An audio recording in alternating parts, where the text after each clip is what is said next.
तो स्वागत है आपका आपके इस YouTube channel two news for student पर। दोस्तों एक बड़ी ब्रेकिंग न्यूज़ है दोस्तों कि 67वीं पीटी परीक्षा जो है वो कैंसिल हो चुका है, यानी कि बीपीएससी 67वीं की परीक्षा रद्द हुई। पेपर आउट होने के बाद आयोग ने लिया फैसला, कमेटी ने 3 घंटे में इस रिपोर्ट से सौंपी।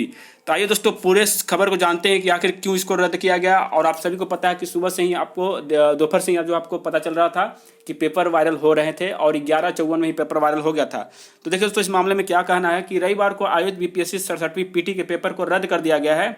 आयोग ने यह फैसला पेपर आउट होने के बाद लिया। बताया जा रहा है कि एग्जाम शुरू होने के पहले ही सीसेट का पेपर, यानी कि जो सीसेट पेपर होता है जो सी नंबर ग्रुप का था, वो पेपर सोशल मीडिया पर वायरल हो गया। इसके बाद आयोग ने 3 सदस्यीय कमेटी गठित की थी जिसको 24 घंटे में रिपोर्ट सौंपनी थी, लेकिन कमेटी ने 3 घंटे के अंदर ही अपनी रिपोर्ट दे दी। अब आइए दोस्तों आगे बढ़ते हैं। देखिए इसके बाद आयोग के अध्यक्ष आर.के. महाजन ने परीक्षा रद्द करने का फैसला लिया है। अब दोबारा परीक्षा की नई तिथि घोषित की जाएगी। दोस्तों ये बड़ी ब्रेकिंग न्यूज है, लेकिन साथ ही सैड न्यूज ये है कि जो बच्चे मेहनत करके और बड़ी मुश्किल से एग्जाम सेंटर तक पहुंचे थे, क्योंकि एग्जाम सेंटर 200 किलोमीटर 150 किलोमीटर दूर दूर तक थे, मतलब आरा के लोग भोजपुर में, भोजपुर के लोग दरभंगा में, इस तरह से जो लोग एग्जाम देने गए दोस्तों, ऐसे में ये लापरवाही अधिकारियों की समझिए या फिर प्रशासन की समझिए, जो भी हो, लेकिन इनके लापरवाही कारण छात्रों का समय, पैसा और मेहनत तीनों को बर्बाद कर दिया। इसका जवाब कौन देगा और इसकी भरपाई कौन करेगा? तो दोस्तों ये बात जो है आयोग को भी समझना चाहिए कि जब भी एग्जाम करवाते हैं, एक दिन में 8 लाख को एग्जाम आप करवा रहे हैं, सड़े गले सेंटर पे भेज दे रहे हैं एग्जाम देने के लिए।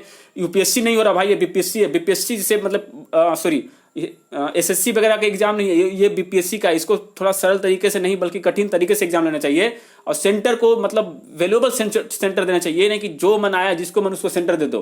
भाई जहां बैठने का भी व्यवस्था नहीं वहां पे सेंटर दे दो, है हद है मतलब।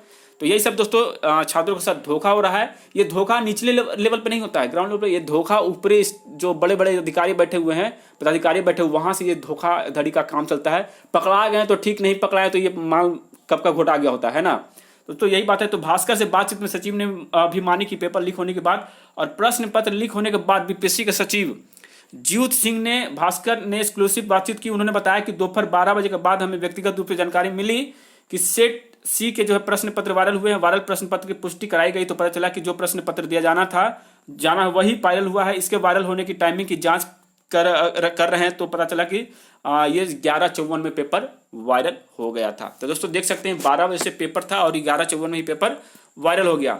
और नए सेंटर पर संदेह दोस्तों, अब चूंकि एक दिन में आप एग्जाम करवा रहे, एक शिफ्ट में करवाएंगे, नए नए सेंटर पकड़िएगा तो ये तो होना ही है। नए सेंटर तो क्या करेंगे, पैसा का भूखे हैं, वहाँ का टीचर भूखा होगा, वहाँ का स्टाफ भूखा होगा, मान लिया दंगल।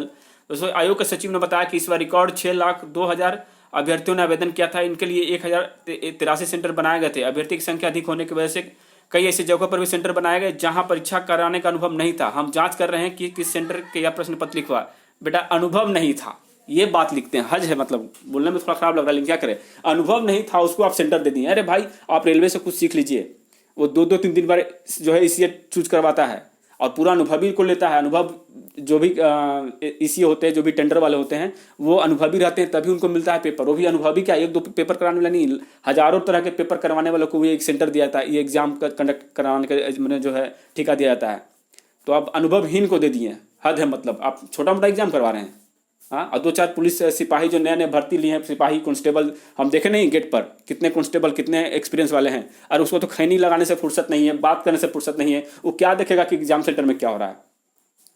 तो यही सब है दोस्तों कि जिसके कारण से पेपर वायरल हुआ और छात्रों का समय, पैसा और मेहनत तीनों बर्बाद हुआ। फिर से नया तिथि आएगा, तब तक जिस लड़के का पेपर इस बार अच्छा होना था वो पेपर खत्म, कहानी। अगला बार क्या होगा उसके साथ उसी का भविष्य जाने।